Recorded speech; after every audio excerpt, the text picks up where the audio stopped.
The beginning of the end. After the Allied landings in the summer of 1944, the Wehrmacht is on the defensive on all fronts. The fight is now hopeless, yet it is pursued with increased intensity.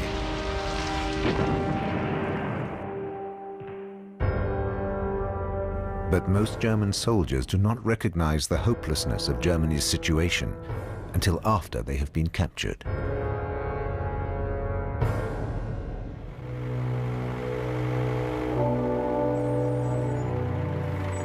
VIP prisoners arrive at camp. Since the middle of 1943, captured German generals have been held at the English country estate of Trent Park near London. They still talk about the war and the Wehrmacht, even though the front line seems very distant in these comfortable surroundings. Stripped of their power among friends, the generals express themselves freely. They have no idea that their conversations are being secretly recorded, providing a unique record of what they were really thinking at the time. It's time to make peace. What are we still fighting for? I can answer that. The party. They can't make peace because they know only too well that they will be hanged. That's right. Nobody wants to discuss peace with them. Even if our government resigns, it still wouldn't be over. Then the Allies will come to us to negotiate, because they can't get any further. I don't think we're going to agree about that. Either we die, or they fall apart. The Americans don't know what they're fighting for anymore. And when they suffer too many casualties, they will ask, what in hell are we doing here? No. It will be all over by spring. They break through by spring at the latest. And then it's all over. Come along, Herr Wildermuth. After all, at the end of the day, we are still German officers. What does it take to be a good German soldier? Does your honor force you to hold out in a hopeless situation? Every frontline soldier, whatever his rank, his character, or his posting, will struggle with this question in the final year of the war. The answers will be as varied as the men themselves. Commanders, like Field Marshal Ferdinand Schörner, who pushes his men in every way to give their all.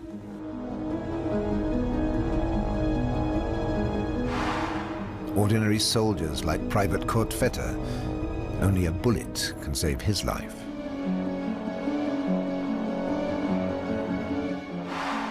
Or a senior officer like Gerhard Graf von Schwerin, torn as the war progresses between his duty to obey and his common sense. The 45-year-old lieutenant general is known to be willful, but he doesn't usually question orders.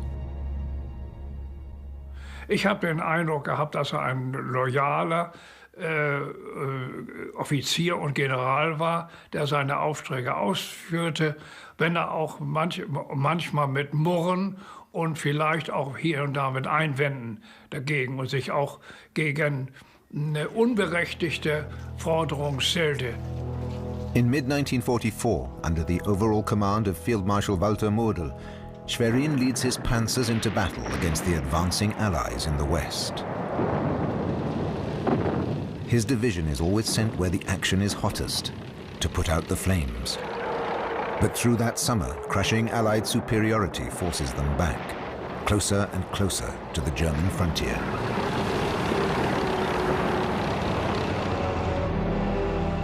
With this in mind, Schwerin unveils a new plan to his officers at his temporary headquarters at a medieval Belgian manor near Aachen. Or at least that's the story he tells after the war. Ich jedenfalls hatte die Absicht, alles zu tun, den Krieg zu beenden, der aussichtslos geworden war. Das heißt, zu versuchen, die Stadt Aachen, die alte Kaiserstadt, aus dem Kampfgebiet herauszuhalten. Man kann sagen, dass er sehr eigenwillig war. Er hat eine feste Meinung und die hat er auch vertreten. Das kann man ja in Aachen sehen.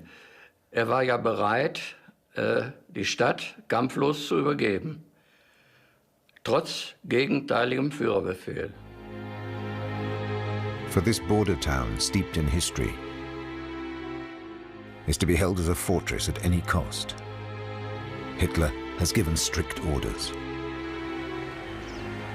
If the enemy should enter Aachen, every house will be defended. There will be no retreat. When they reach Aachen, the Wehrmacht are greeted by chaos.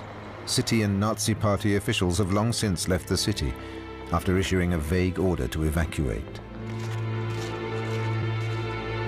Wie ich nach Aachen hereinkam, sah ich zu meinem Entsetzen, dass die ganze Bevölkerung unterwegs war mit Kind und Kegel und Handwagen und alles war aufgeregt und weinte. Die Stadt müsste sofort geräumt werden von aller Bevölkerung.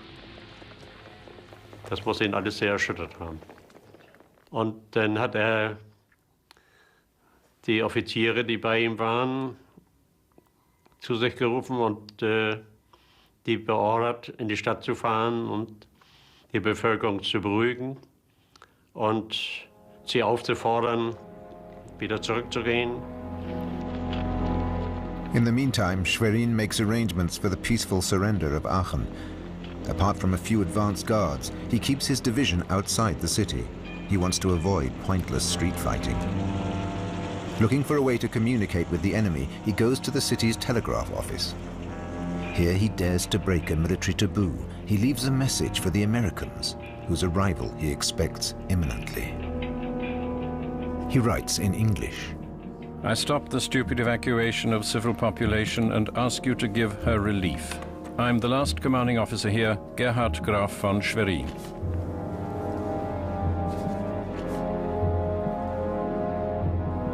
Has this Wehrmacht officer distinguished himself with this act from the ranks of obedient servants of the regime?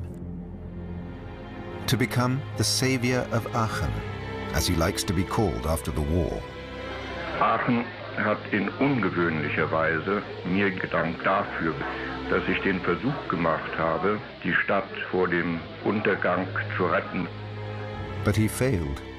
Schwerin's plan did not work. For US forces do not enter Aachen. After a grueling chase, they've stopped to catch their breath.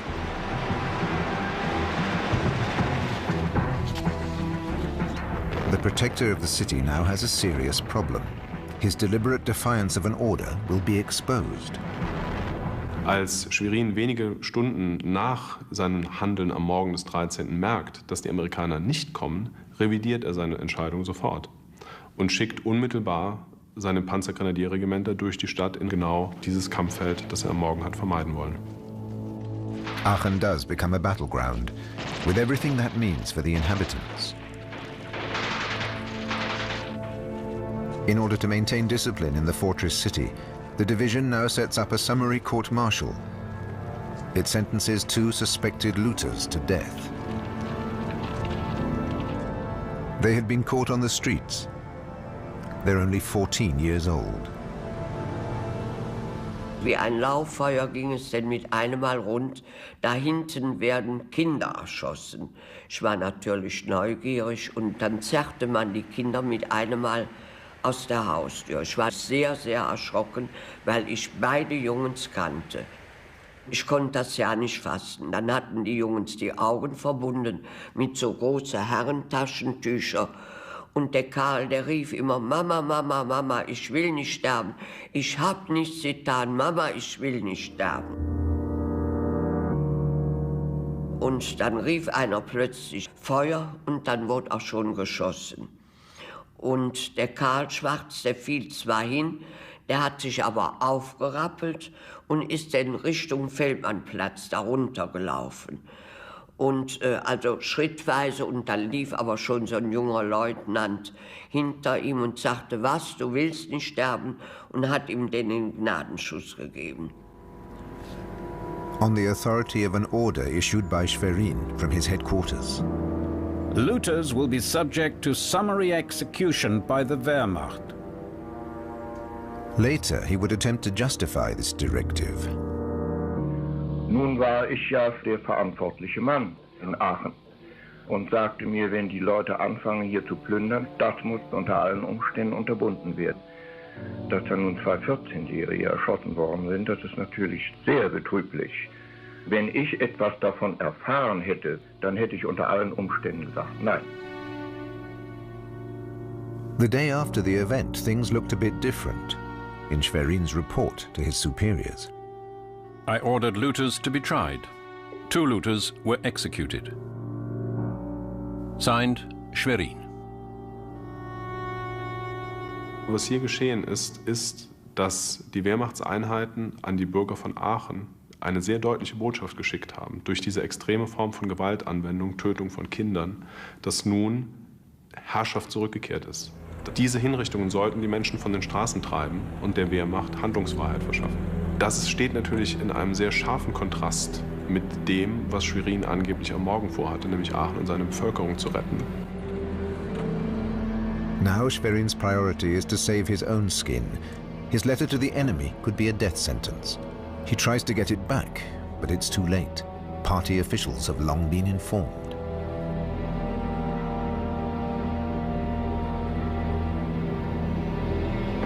Schwerin's superior, Field Marshal Model, opens proceedings against his insubordinate divisional commander for high treason. But Schwerin has influential supporters.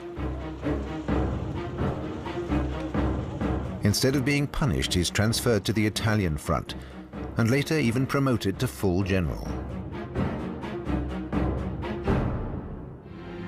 Schwerin was Aachen's Hamlet. He wanted to save the city, but he wasn't prepared to face the consequences. Ja, schwankte zwischen Fahneneid, Führerbefehl und gesundem Menschenverstand.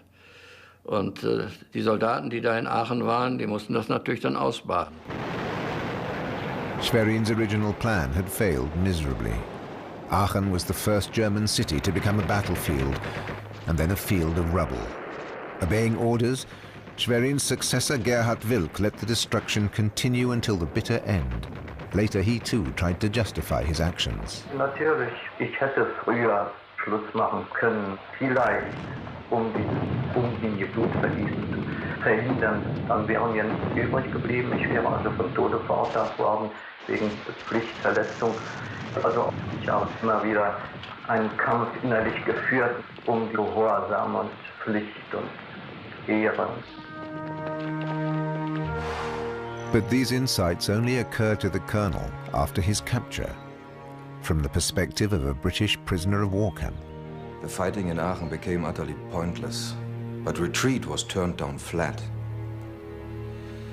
Hold out, they said, to complete the slogan, until your last cartridge. In fact, we did hold out for 4 or 5 days, and then it was all over. However, the civilians behaved like swine. Wherever German soldiers were holding their positions or were hiding, civilians rushed out to tell the Americans where they were. Really? But why, Wilk? To bring things to an end. The people are so tired of war. They want it to come to an end, no matter the cost. I'm afraid this sense of hopelessness will spread through the whole of Germany. It's even affecting us here. In diesen Gesprächen, sie wussten ja nicht, dass sie abgehört wurden, da können wir sehr offen sehen, wie sie das Dritte Reich wahrgenommen haben, wie sie ihr Handeln wahrgenommen haben als Soldat und das unverklärt. Das ist der große Vorteil, nicht? Später hat man natürlich versucht, sein Handeln zu rechtfertigen. Ich musste das machen, ich habe auf Befehl gehandelt, das war gut so. Und hier haben sie das kritisch reflektiert, aber auch zugegeben. Ja, wir waren Nationalsozialisten, ja, wir haben uns für Hitler eingesetzt, natürlich war das so. By the fall of 1944, the Allies have reached the borders of Germany, both in the east and the west. Now the Wehrmacht has to hold out at any price. In Kurland in the Baltics, for instance, an entire German army is cut off. By October, forced back by vastly superior Soviet armies, the only place left to go is Svalbard, a 200 square kilometer peninsula on the coast of Estonia.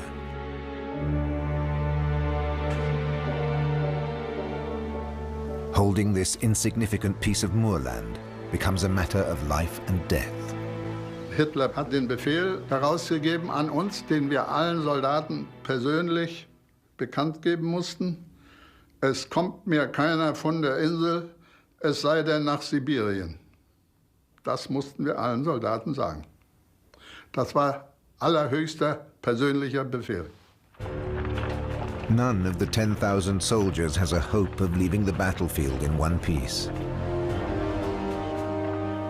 The Red Army continually replenishes its forces with fresh troops. It continues its advance. The German troops defending the peninsula, cut off from supplies and reinforcements, have little left to offer but their lives. Men like Private Kurt Vetter. Der Tod gehört ja zum Alltag. Und sie legen sich die Frage vor, wie lange willst du eigentlich, dass wir noch durchstehen?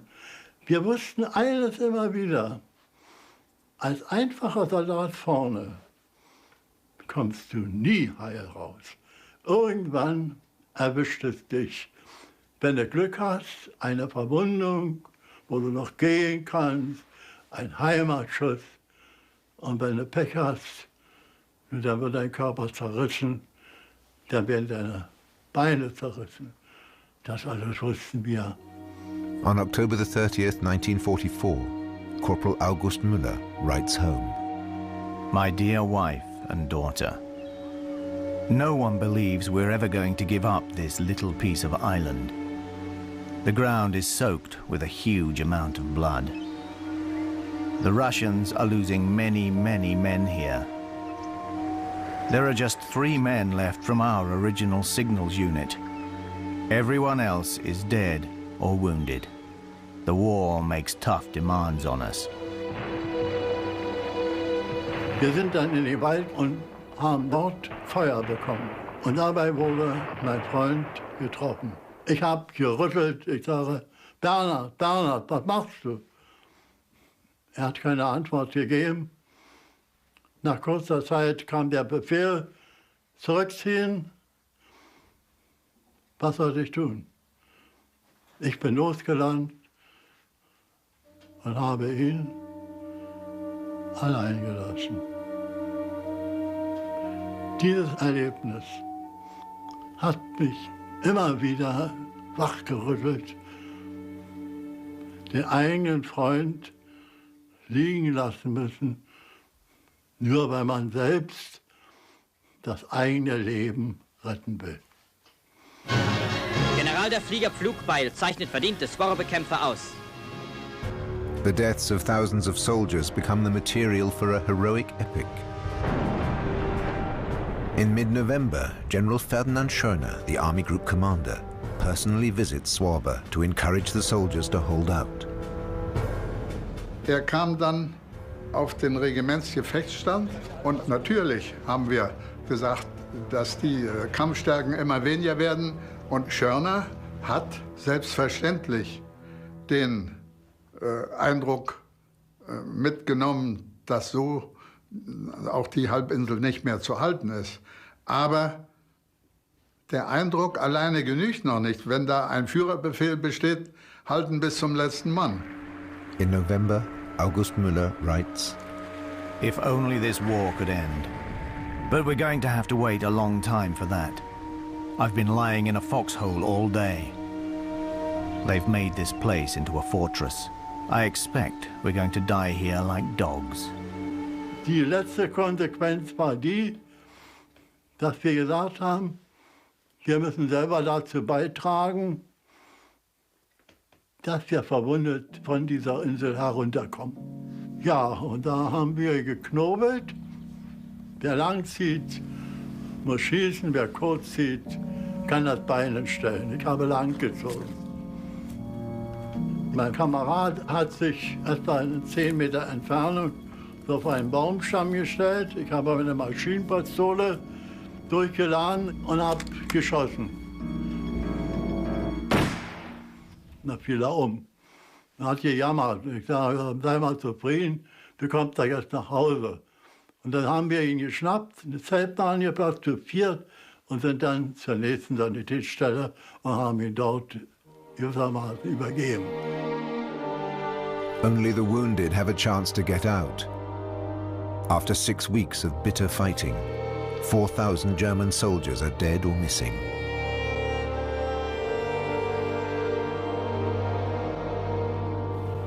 Das ist die grausame Bilanz dieser Kämpfe aufs Wahre.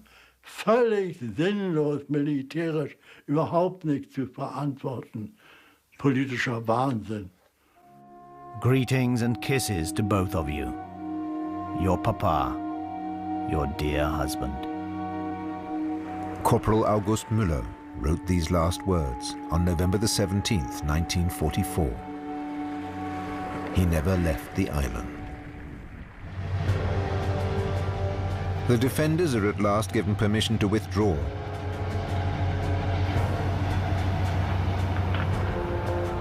One man will get the credit for their sacrifice. The Commander-in-Chief of Army Group Center, Ferdinand Schörner.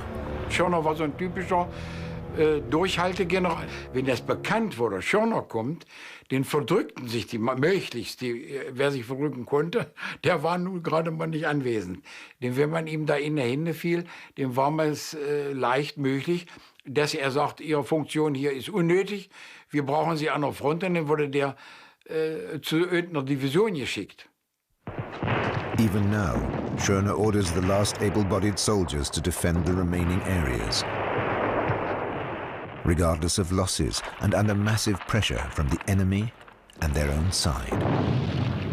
Junge Truppen, schlecht ausgebildet, sind nach Kurland gekommen und die wurden in die vorderste Linie reingesetzt, und nach 3 Tagen waren die moralisch am Ende.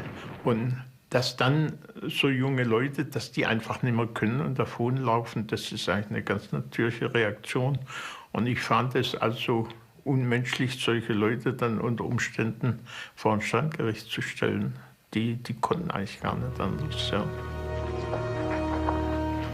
The idea is that fear for their lives will boost their fighting spirit.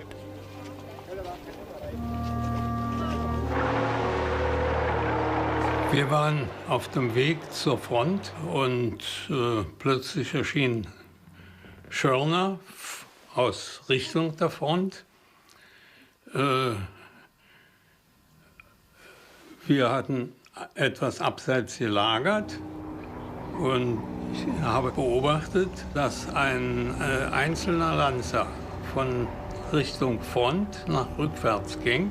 Schörner ging sofort auf den zu mit seiner Gruppe, gab ein kurzes Gespräch und dann gab Schörner einem seiner Leute da einen Befehl, hören konnte ich ihn nicht, und der beauftragte anscheinend also einen anderen, der mit dem dann in den Straßengraben ging und ihn erschossen hat. An estimated 30,000 death sentences were passed by the military courts of the Wehrmacht. Roughly 20,000 were carried out, most of them in the last year of the war.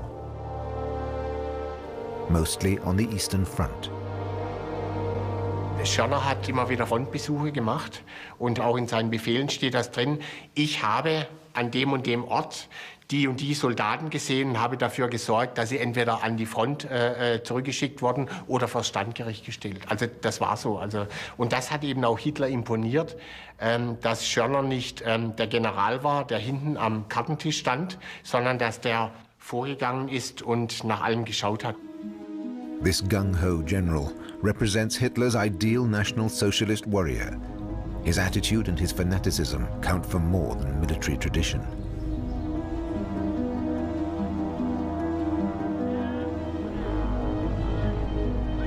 After his early years in the elite mountain troops of the old Reichswehr, Schörner rose particularly fast in the Third Reich and conformed to the new way of thinking.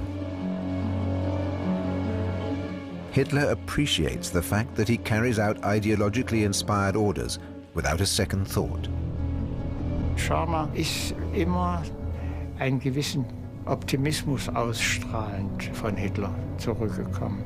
Und ich habe hin und wieder von ihm die Formulierung gehört, der Führer erwartet von mir oder der Führer erwartet von uns, dass wir die Front halten, dass wir eine Frontbegradigung durchführen. Also das waren für mich Äußerungen, aus denen ich jetzt nun resultiere, dass er ein politischer Soldat war. The political soldier is the perfect embodiment of Nazi ideology.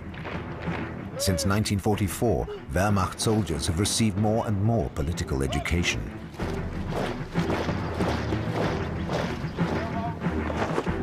Schörner has been specially entrusted with the task of educating his troops politically. Einen neuen Soldatentypus heranzuziehen, das ist schon eine alte Zielvorgabe Hitlers. Diese geistige Kriegführung, den nationalsozialistischen Geist einzuimpfen der Wehrmacht in den späten Kriegsjahren, hat gewirkt. Denn anders kann man das lange Durchhalten nicht beschreiben. Der deutsche Soldat hat länger durchgehalten, das hat das Sterben verlängert. The younger soldiers especially remain under the Führer's spell until the end.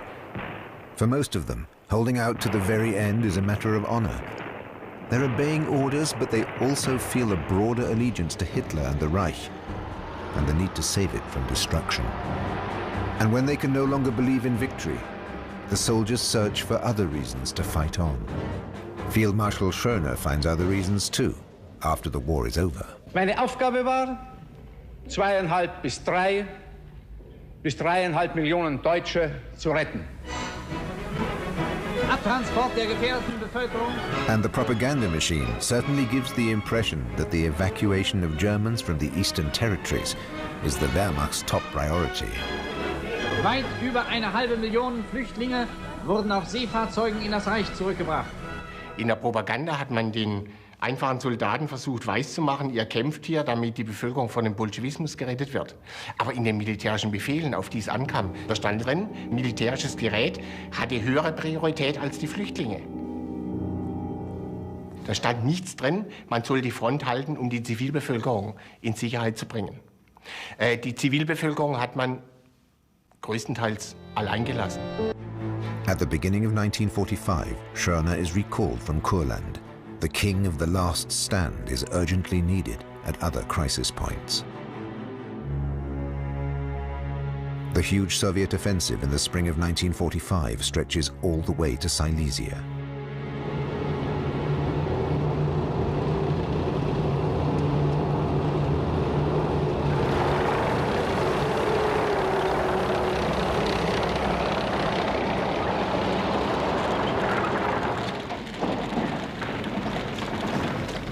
Outnumbering the Germans by up to 15 to 1, they drive the shattered Wehrmacht units before them.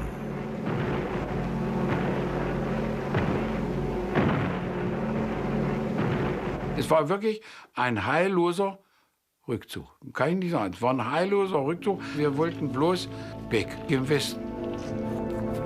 In Niederschlesien endete diese Flucht. Da waren sogenannte Auffangoffiziere, die Schörner eingesetzt hatte, um die Soldaten abzufangen, diese wilde Flucht zu beenden und neu aufzustellen. The soldiers form a defensive belt along a broad front, with some success. The propaganda machine works overtime to build confidence. Na Kameraden, ihr habt euch ja hier eine prima Villa gebaut, oder? Was machen wir da? Das ist ein Ding. Und sonst, der Russe lässt euch hier in Ruhe, was? Ach, um einmal geht's. Ja, jetzt sind da mehr wie wir. Newsreels from Fantasyland. Not surprisingly, they were never shown. Die Männer wissen ja auch, dass sie in ihren Löchern deutschen Toten hier verteidigen. Jawohl, darüber ist sich jeder im Klaren, dass wir hier unbedingt halten müssen und keinen Schritt weiter zurückgehen dürfen. Hauptmann glauben, also hier an dieser Stelle dürfte sich der Russe die Zähne ausbeißen. Das bestimmt. Der preußische Offizier alter Schule, das war der Vater seiner Soldaten, der hat zugesehen, dass er möglichst wenig Verluste hat, dass er für seine Soldaten was tut und so weiter. Und die Nazis haben genau das Gegenteil gemacht. Die haben teilweise die Leute, nicht mich, die Leute als Kanonenfutter benutzt und sagen, das müssen wir halten, die typischen Durchhaltebefehle von Hitler, die Stadt wird gehalten bis zum letzten Mann, das ist völlig unpreußisch. Every effort is futile. In order to disguise that fact, any tiny counter-offensive becomes a turning point in the war. Die Befreiung der Stadt Lauban. Gegen diesen Ort vor Görlitz treten in den ersten Märztagen deutsche Panzer und Grenadiere zum Gegenangriff an. As soon as Schörner's troops have taken Lauban, the town receives a visit from Joseph Goebbels, here to spread the word that victory is imminent. With Hitler in hiding, his propaganda minister is the Reich's only mouthpiece. Auf dem Marktplatz von Lauban wird Dr. Goebbels von dem Befehlshaber einer Heeresgruppe, Generaloberst Schörner, begrüßt. Eine Kampfgruppe der Führer-Grenadierdivision ist angetreten. Was da an kämpfenden Truppen gezeigt wurde, waren also alte Menschen, die man zum Volkssturm gezwungen hatte, und Kinder, wo der Stahlhelm 3 Nummern zu groß war. Es war kein stolzes Bild, was ich da bot. Dort haben wir das Gefühl gehabt, hier soll eine Show abgezogen werden. On the market square, Goebbels lavishly praises Schörner's methods for raising morale. He's particularly impressed that the Field Marshal simply hangs deserters from the nearest tree. Ich glaube, dass unsere Soldaten, wenn sie jetzt an diesem oder an jenem Teil der Ostfront zur Offensive antreten, keinen Pardon mehr kennen und keinen Pardon mehr geben.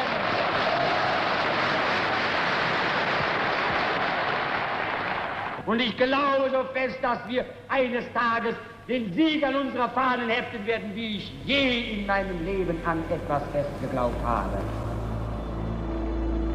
Wishful thinking aside, German troops are retreating on every front. In the west, the Allies have crossed the Rhine. They're advancing towards the industrial center of the Ruhr Valley.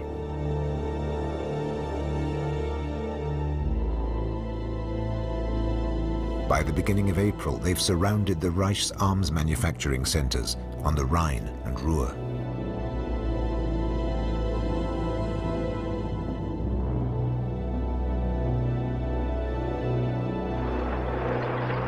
To mount the defense of the Ruhr pocket, Hitler can call on a loyal army group commander, someone to whom he can trust the toughest missions.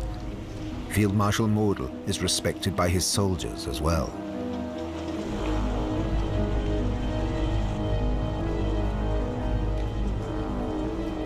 Model war ein Mann, der unglaublich viel Zeit verbrachte, um wirklich an der Front zu sein. Es war kein Mann, der von hinten führte, an der Karte saß, sondern er fuhr dorthin, wo er glaubte, dass sein Erscheinen etwas helfen kann. Model ist überall, das wissen seine Soldaten. Der Generalfeldmarschall greift, wo es notwendig erscheint, in das Geschehen an den Straßen ein. Es hieß damals, das hat der Model wieder hingemodelt. Und so ist es ihm auch gelungen, mehrfach eine ganze Armee oder später Heeresfront sowohl im Osten wie auch später im Westen zum Stehen zu bringen. Model would defend his point of view with great confidence, even at Hitler's headquarters. No other general criticized Hitler so openly and so often, but only on military matters. Er hat Kritik an Hitler nicht zugelassen. Also er hat nicht Hitler kritisiert, sondern hat gekämpft für die Zuführung von Truppen oder von Waffen oder von Benzin. Aber das mit einer Härte, dass es häufig zu Brüllereien zwischen Hitler und Model gekommen ist. Aber der Hitler hat ihm das wahrscheinlich nicht nachgetragen. I believe that man can do it, Hitler once said. But I wouldn't like to serve under him. Er war überhaupt kein Politiker. Er war wirklich nur Militär und überlegte auch nur militärisch. Das ist ihm sicher in hohen Stellen die er dann bekleidete, auch zu Recht zum Vorwurf gemacht worden. Mordel issues fiery calls to combat from inside the Ruhr pocket, without the slightest political insight. A man who no longer believes in victory cannot fight with the necessary toughness and contempt for death. But by now, his forces in the Ruhr Valley are a motley mix of Home Guard, veterans, and raw recruits. Lothar Esther is a 19-year-old officer cadet. Es war unser erster Einsatz. Die Panzer kamen auf uns zu und wir hatten Panzerdeckungslöcher in der Nacht geschaufelt, lagen zu zweit in diesem Panzerdeckungsloch. Jeder von uns hatte eine Panzerfaust. Und jetzt hieß der Befehl, man sollte die ersten Panzer durchfahren lassen bis zum letzten Panzerdeckungsloch. Das wurde auch zunächst eingehalten, bis wahrscheinlich einer nervös wurde von uns und schoss.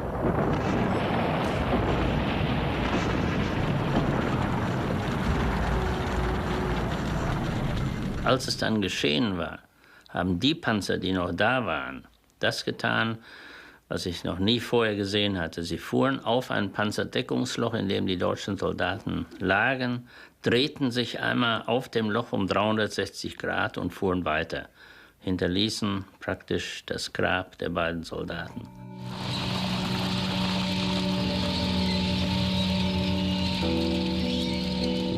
All this sacrifice is in vain. US forces keep tightening the noose. They don't even have to try very hard anymore. The defenders are cut off from their supplies. Mordel sends his adjutant on an important mission. Dann hat Mordel mich verabschiedet und ich glaube, dass ich eine Träne in seinem Auge gesehen habe. Er gab mir einen Brief an seine Frau mit, wo ich ahnte, dass er vom Leben Abschied nimmt. Ich konnte mir nicht vorstellen, dass Mordel in Gefangenschaft gehen würde. Mordel sends his messenger to Berlin so that Hitler will be in no doubt exactly how bad the situation has become in the Ruhr pocket. Als Hitler kam, habe ich gesagt, dass eine Verteidigung länger als einen Tag nicht möglich ist, weil kein Benzin, keine Munition mehr da ist und außerdem der Kampfgeist der Soldaten gleich null ist.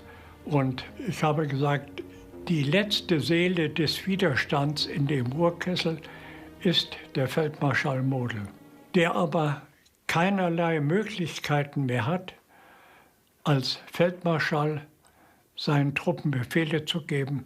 Es gibt nichts mehr zu befehlen. Und da hat mir der Hitler gesagt, ja, der Mordel war mein bester Feldmarschall. Thus, the conscientious general has already been written off without even knowing it.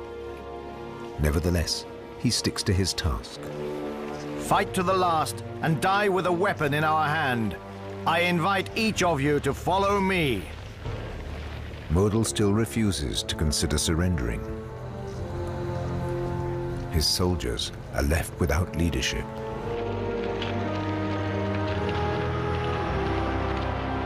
Mein Kompaniechef kam und sagt, Jungs, der Krieg ist für euch zu Ende. Seht zu, dass ihr die Mutter wiederseht, die wartet auf euch. Macht's gut. Und er gab uns noch eine Landkarte mit.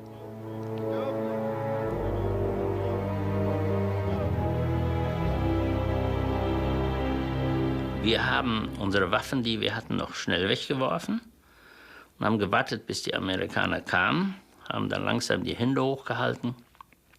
Und als wir die Hände hochhielten, knallte es von hinten. Shortly after, Esther wrote in his diary. Right into the Americans' arms. Only one of us was missing, Jupp Kreitemann. Later, we heard he was shot by a military policeman because he wanted to surrender. Shot by his own side for an act of common sense. Diese Leute wussten, das geht zu Ende. Es war ihr Leben gewesen, es war ihr Beruf. Sie wussten, dass das, was jetzt hinter ihnen lag, nicht wiederkommen würde. Die glaubten vor wie nach an den Endsieg und dadurch waren wir eben Verräter. Above all, the youngest soldiers, who've never known another world, still want to hold out. Es war verwerflich, es war eine Schande, überzulaufen.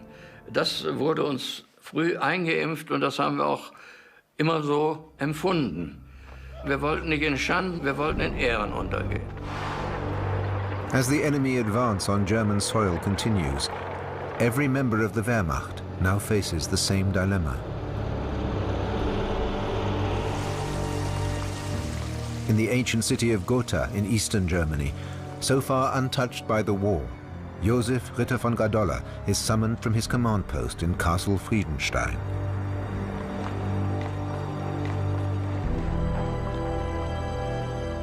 He's ordered to prepare the defense of the town.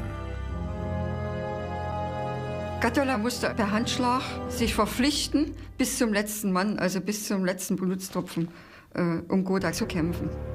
Und dazu wurden natürlich viele Vorkehrungen getroffen. Es wurden also Gräben gezogen, es waren die 16-Jährigen einberufen worden, die Leute aus dem Lazarett, die Verwundeten wurden alarmiert, dass sie im Kampf, also wer laufen konnte, musste da mitmachen. By the beginning of April, the Americans are a few kilometers from Gotha. In his command bunker, it's time for Gadola, an Austrian by birth, to show his true colors. Hat gewusst, dass die Truppen nicht ausreichen, um die Stadt zu verteidigen, und hatte damit mit großen Opfern gerechnet. Also es ging ihm darum, Menschenleben zu schonen.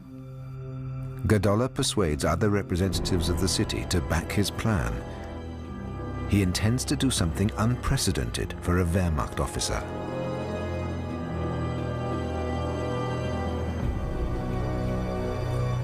He will drive in person from the castle to the American lines to offer them the peaceful surrender of the city.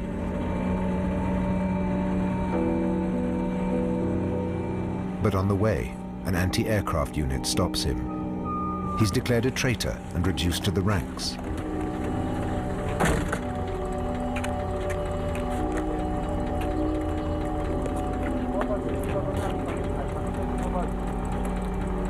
He's then transported to Weimar.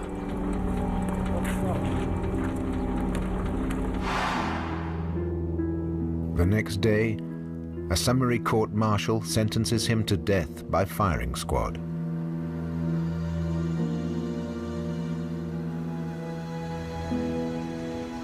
Within hours, the sentence is carried out.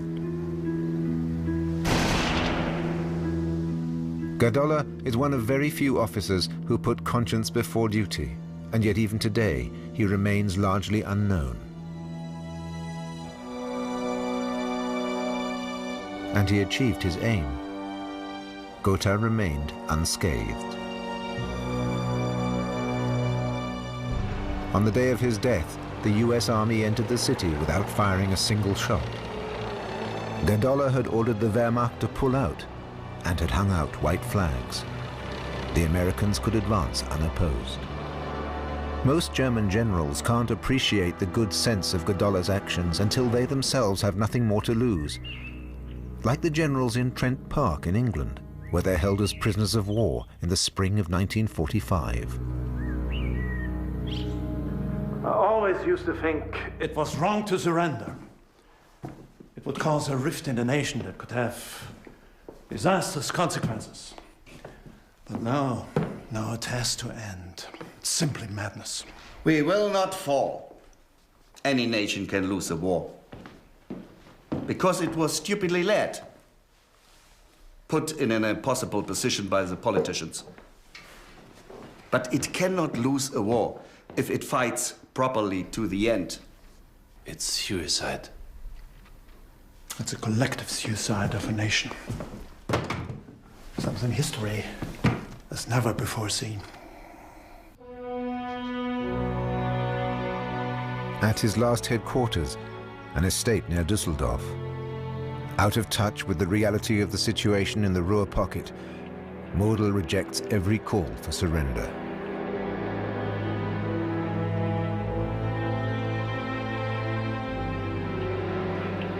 He lets his soldiers decide for themselves if they want to continue fighting. In mid-April, he resigns his post and hides with a few of his most loyal followers in a forest near Duisburg. Am 20. April, da hielt Goebbels eine Rede, die geradezu absurd war. Er wird seinen Weg bis zum Ende gehen. Und dort wartet auf ihn nicht der Untergang seines Volkes, sondern ein neuer, glücklicher Anfang zu einer Blütezeit des Deutschtums ohnegleichen. Ich war dicht neben ihm und er hat zu mir gesagt, ich habe doch für Schweinekerle mein Leben geopfert. Solange er noch von morgens bis abends zu befehlen hatte, hat er das alles weggewischt, hat gesagt, das ist Politik, tu das nicht, tu deine Pflicht. Aber nun, wo er 24 Stunden zum ersten Mal ohne einen Feldmarschallstab mit Bedeutung in einem Wald von Mücken zerstochen, mit nur noch 5 Leuten saß, das kam doch sehr stark die Absurdität zum Durchbruch. Das Übrige wollen wir schon tun. Er hat mir dann gesagt, Bär, Sie werden doch nicht glauben, dass ich als Feldmarschall, wo ich für den Tod von Hunderttausenden oder noch mehr Menschen mitverantwortlich bin und die Verantwortung auch genommen habe und musste, dass ich hier aus dem Wald mit erhobenen Händen rausgehe und sage, hier bin ich Feldmarschall Model. The next day, tortured by the idea that he's served a false god, the now powerless general accepts the consequences and escapes his responsibilities. Die Genialität. Wenn die gesagt hätten, jetzt ist Schluss, hätte Hitler alles machen können. Alles. Es hätte nichts mehr genutzt. Wenn die Generäle gesagt hätten, jetzt ist Schluss, dann wäre Schluss gewesen. Aber sie haben es nicht gemacht. Sie haben weitergemacht bis zum Ende. Especially on the Eastern Front. At his command post, a Czech resort hotel near Königgrätz, Field Marshal Schöner celebrates the Führer's birthday in his own way.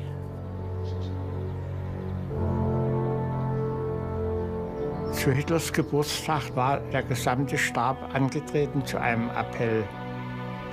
Und da waren noch aus dem Mund von Schöner flammende Worte zu hören von der Verherrlichung von Hitler.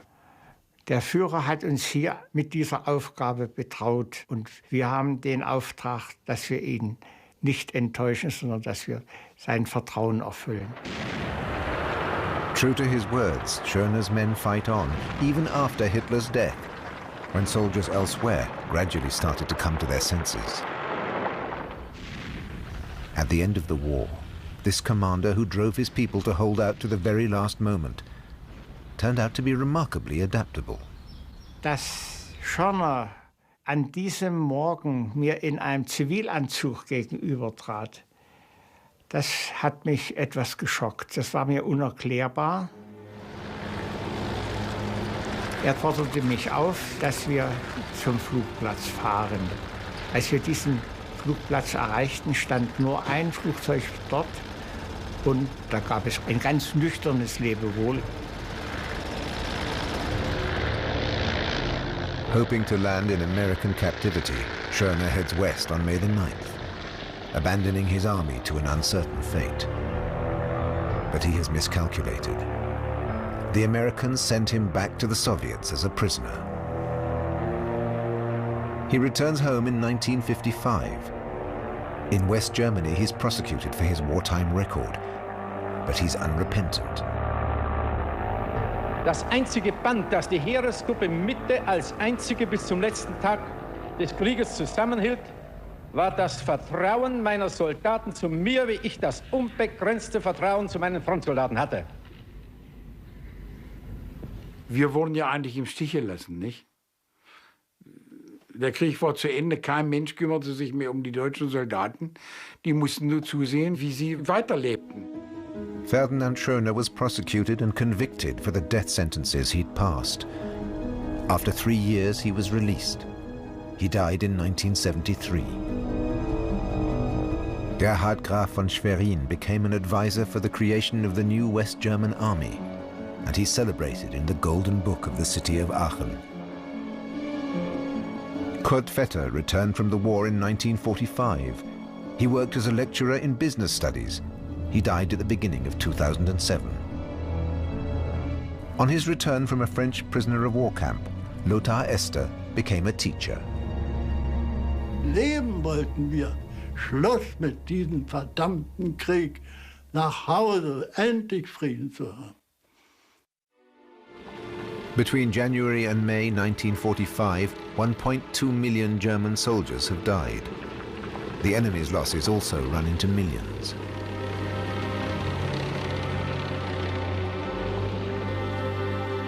The Wehrmacht had proved to be the deadliest tool any dictator had ever had at his disposal,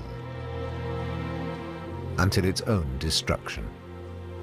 Man hätte vom militärischen her, politischen her schon lange aufhören müssen und im Grunde die ganze, wenn man es Strategien nennen will, im negativen Sinne, ging auf Selbstvernichtung hinaus. Entweder man besteht oder man geht unter. The death, destruction and misery that this army brought on the world finally rebounded on it. The wounds still hurt today.